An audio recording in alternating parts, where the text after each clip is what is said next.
Leaders in Saudi Arabia are directly blaming Iran for the recent attacks on its crucial oil facilities. President Trump has also tweeted about Iran today, saying that he's instructed his Treasury Secretary, Steve Mnuchin, to increase sanctions on Tehran. Meanwhile, Secretary of State Mike Pompeo is en route to Saudi Arabia. He'll meet with the Crown Prince Mohammed bin Salman and discuss a potential response. Iran has denied launching the attacks over the weekend, and Iranian President Hassan Rouhani has said the assault is likely a warning against Saudi Arabia to end its deadly bombing campaign in the Yemeni civil war. CBS News national security correspondent David Martin is following the very latest from the Pentagon, and he joins us now. So, David, we know President Trump has said he wants to avoid war with Iran by sending Secretary of State Mike Pompeo to Saudi Arabia, and with his most recent tweet that he is increasing the sanctions on Tehran. Does this appear, on the face of it, that the United States is seeking a diplomatic response? Well, certainly to begin with, because the first order of business here is to get everybody on the U.S. side agreeing that, yes, this was an attack launched directly from Iran on Saudi oil facilities. And we expect today to hear the Saudis say that they find the intelligence tracing this attack back to Iran convincing.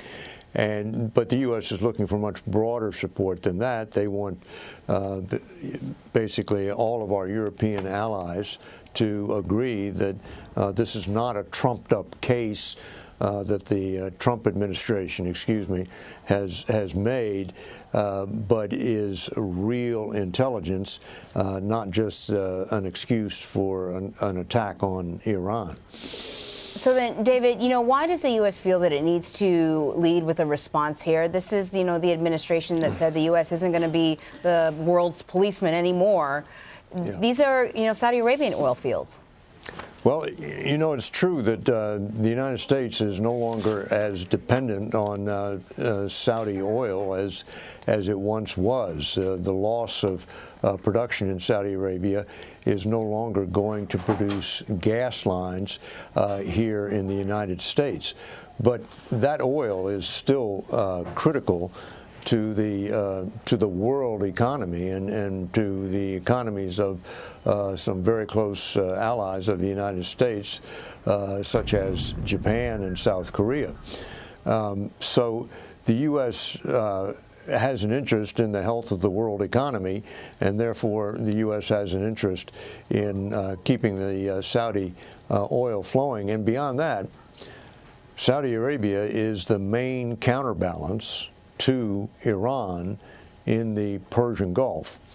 And to the extent that you want to contain Iran, you need to have a strong Saudi Arabia. David, to the point that you were making about getting our allies on board with the thinking and the thought processes of the United States, as you know, France has said that they have not yet seen the proof. They, in fact, French President Emmanuel Macron volunteered or offered to send some investigators to Saudi Arabia to take a look at the site and to sort of make a determination. So it doesn't appear, as at least when it comes to France, that all of our allies are on board with the determination that the United States has made. And the other question that I have has to do with the war in Yemen, which Saudi Arabia is prosecuting, which the United States Congress has tried to condemn, and the president has rejected condemnation. So there's sort of two things happening there. One, our allies, and this other war that human rights activists say Saudi Arabia is committing atrocities in. Well, the U.S. has a counter argument to that, and that is that the atrocities would be worse if the U.S. weren't helping the Saudis with their targeting. But what's happening in Yemen is just sort of beyond description, and everybody needs that war to end. But one of the reasons it continues is because of the support that Iran is giving to the Houthi rebels. And the Houthi rebels have turned out to be quite a quite a handful. In fact, they turned out to be very good engineers, and they have taken some of these weapons that Iran has smuggled over to them and turned them into very effective use against targets in Saudi Arabia. They didn't conduct this last strike over the weekend that we're talking about today, but they have conducted many, many strikes, and it is only luck that has prevented one of those missiles from hitting, say, a Saudi airport terminal where American citizens are waiting for a flight. And once that happens, Americans are killed by weapons provided by Iran. This what we call a crisis now will reach a whole new level. David, while we've got you, there's some breaking news that just happened literally as we were on the air talking to you about this situation in Iran and with and the Secretary of State who's heading to the kingdom. The breaking news here from the President of the United States, he tweeted this: "I'm pleased to announce that I will name Robert C. O'Brien, currently serving as the very successful Special Presidential Envoy for Hostage Affairs at the State Department, as our new National Security Advisor. I've worked long and hard with Robert. He will do a great job." I've not heard of Robert C. O'Brien. I don't know if you have, David, but maybe you can talk about the context of this very important position, the National Security Advisor to the President. There have now been, this is the fourth, right? Flynn. This will be the fourth, right, yeah. Right, exactly. So this will be the fourth. A critical position, especially as we're dealing with this very delicate situation with Saudi Arabia and Iran.